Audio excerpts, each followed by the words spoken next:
How are podcasts monetized? Trust me, just about everybody is on that roadmap and they want to start making money from their podcast. Well, there are two different ways to do it. There's the slow and steady, typical podcast business model. Then there's the other way that can pay off a lot quicker, a lot sooner, and probably a lot more. And we'll go over both of those next.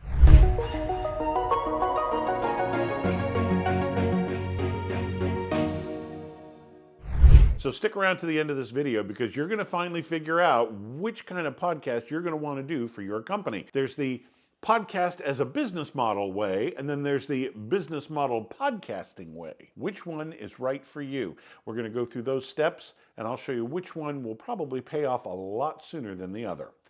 Let's get started. First of all, let's go over the traditional way. Think of it as like TV. You have a hit show, a lot of people are watching, a lot of people are listening, and then all of a sudden sponsors come out of the woodwork and say, you know what? You've got a lot of ears listening to you. We'd like to run advertising to play for those ears. You've brought them all together. We'll pay you to run our ads to get to them. Seems pretty simple and straightforward, doesn't it?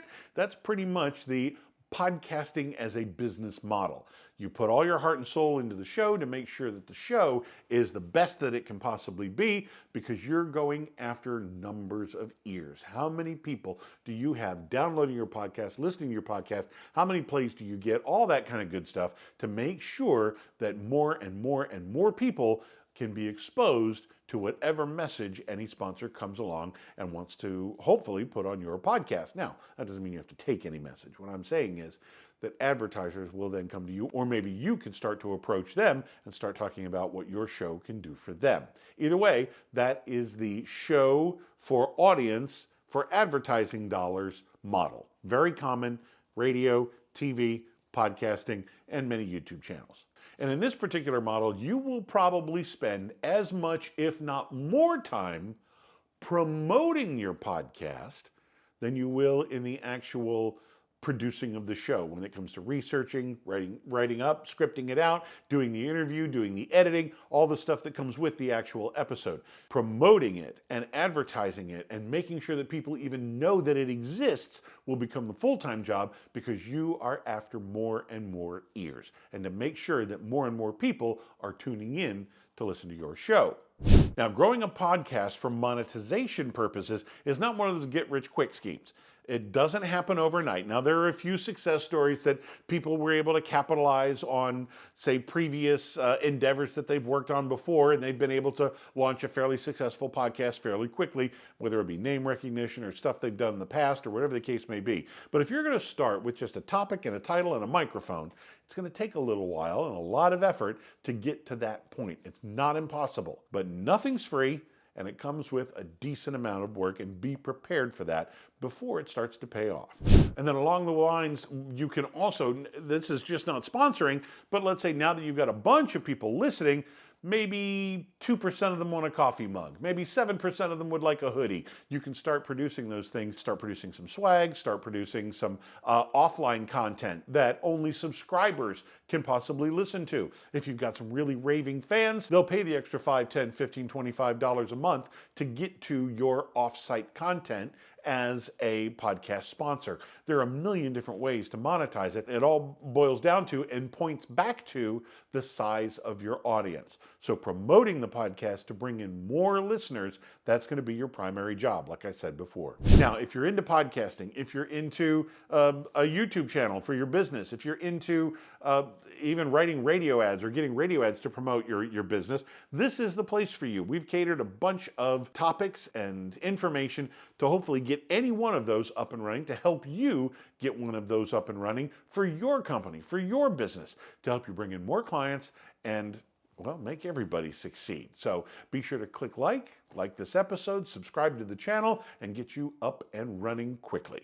Now, like I said, there's the second version. There is the podcast as a business model, which we just went over, and then there's the podcasting for your business model.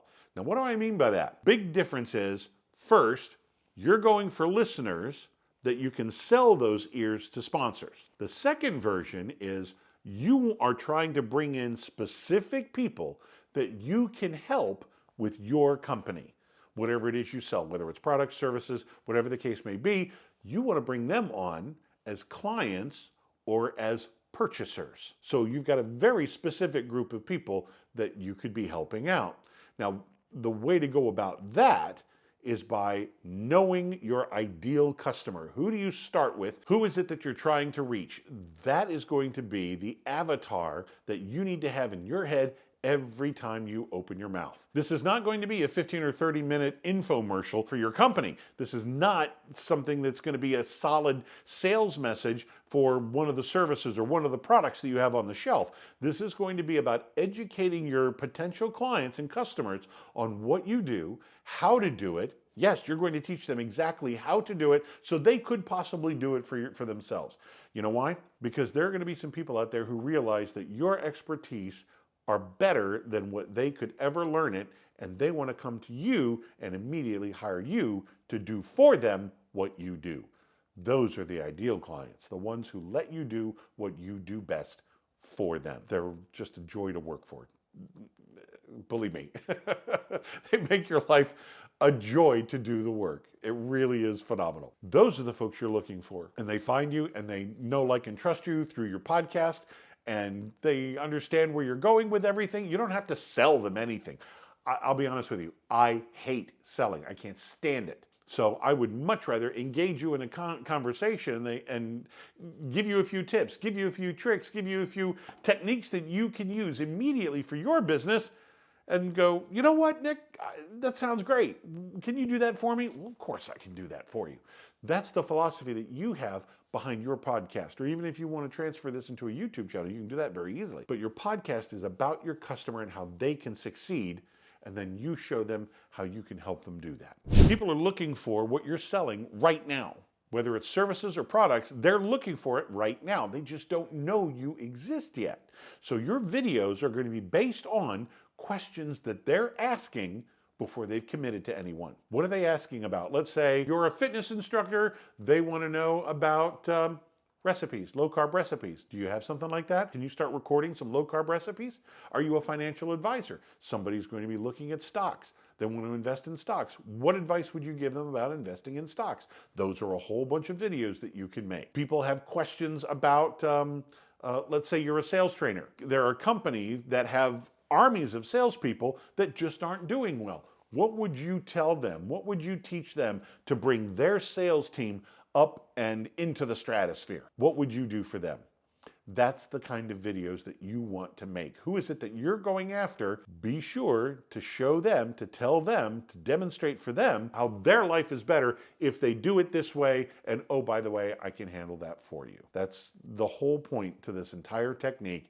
And people find you and come to you and hire you. You don't have to go chasing clients ever again. Ultimately, you're going to be turning listeners into fans and fans into clients. It's a very simple process, and you just do what you do. It is the most amazing, simplest way to look at it. Just be yourself and start talking. People are asking questions. The best way to find those questions, and the reason why you want those questions, is go find the questions at, say, answerthepublic.com or also asked.com. Go to either one of those and type in something like, let's say, getting back to the fitness example, low-carb recipes. Type in low-carb recipes.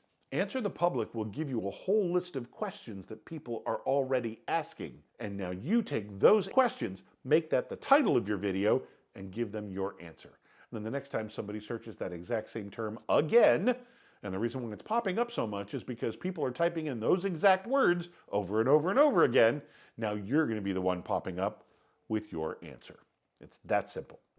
So if you're really thinking about going the podcast route, I've got a freebie for you that I think you're going to find kind of enlightening, kind of eye-opening. It's called Engaging Your Audience. 3 secrets to skyrocketing your podcast success. These are a few things that you might not even be aware of, but that can change the entire tone and timbre of your podcast. So get yourself a free copy. Look down in the description and you'll see a link there. Click on that and get your free copy of Engaging Your Audience, 3 secrets to skyrocket your podcast success. I'm Nic Natarella with AdWise Creative. Thank you for watching.